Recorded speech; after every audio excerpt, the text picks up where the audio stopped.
Hello বন্ধুরা, welcome to আরকে sports. আশা করি তোমরা সবাই সুস্থ ও ভালো আছো। তো আজকে এই ভিডিওতে তোমাদের করা একটা প্রশ্নের উত্তর দিতে চলেছি।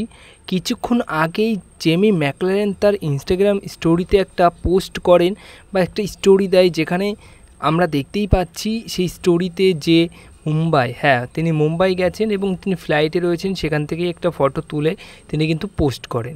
এবার সমর্থকদের মুখে বা সমর্থকদের মধ্যে একটাই আলোচনা চলছে যে জেমি ম্যাকলারেন তিনি কেন মুম্বাইতে গেছেন, কলকাতাতে তিনি কেন নেই, এবং মুম্বাই তিনি কেন গেছেন কলকাতা ছেড়ে।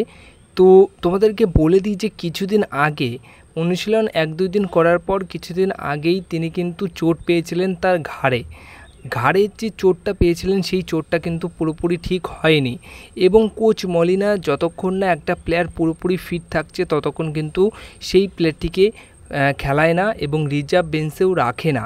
তো যতক্ষণ না জেমি ম্যাকলারেনের সেই চোটটা ঠিক হচ্ছে ততক্ষণ কিন্তু জেমি ম্যাকলারেনকে নিয়ে কোনোরকম ম্যাচ খেলাবে না কোচ মলিনা, এটা কিন্তু পরিষ্কারভাবে জানিয়ে দিয়েছেন। এবং এই বিষয়টা সব প্লেয়ারেরই ক্ষেত্রে, মানে সব প্লেয়ার যদি ফিট থাকে সব প্লেয়ার খেলবে, আর যদি কোনো প্লেয়ার ফিট না থাকে পুরোপুরি তাহলে খেলবে না।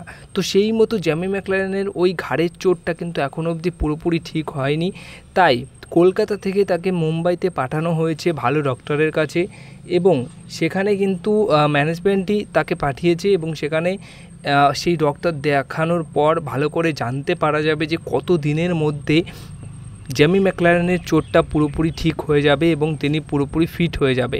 তার জন্যই কিন্তু মুম্বাইতে গেছেন, মানে ডক্টর দেখাতেই গেছেন জেমি ম্যাকলারেন কলকাতা ছেড়ে মুম্বাইতে, আর অন্য কোনো বিষয় নয়। তিনি কিন্তু ফিরে আসবেন আবার। এবং আরও একটা প্রশ্ন রয়েছে যে তিনি কি ডার্বি ম্যাচে খেলবে, মানে আসন্ন 18 তারিখ যে ডার্বি ম্যাচটা রয়েছে সেই ডার্বি ম্যাচে তিনি কি খেলতে পারবেন। তো দেখো, তিনি যদি পুরোপুরি ফিট থাকেন তাহলে কোচ মলিনা তাকে রিজার্ভ বেঞ্চেও রাখতে পারে শুরু থেকে, বা প্রথম থেকেই খেলাতে পারে। কিন্তু যদি ফিট না থাকে তাহলে কিন্তু তিনি খেলবেন না, এটাই হচ্ছে কোচ মলিনার বক্তব্য। সেটা যে কোনো প্লেয়ারের ক্ষেত্রে। তো জেমি ম্যাকলারেন যদি পুরোপুরি ফিট থাকে তাহলে অবশ্যই তিনি খেলবেন।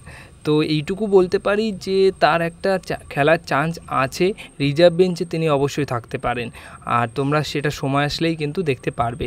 বাট এই যে ডার্বি ম্যাচ খেলবে কি খেলবে না সেটা নিয়ে তো এখনই পাকাপোক্তভাবে কিছু বলা যাচ্ছে না, কারণ যতক্ষণ না তার চোট ঠিক হচ্ছে ততক্ষণ কিন্তু কিছুই বলা যাবে না যে তিনি কবে থেকে মোহনবাগান দলের হয়ে অভিষেক ম্যাচ খেলবে।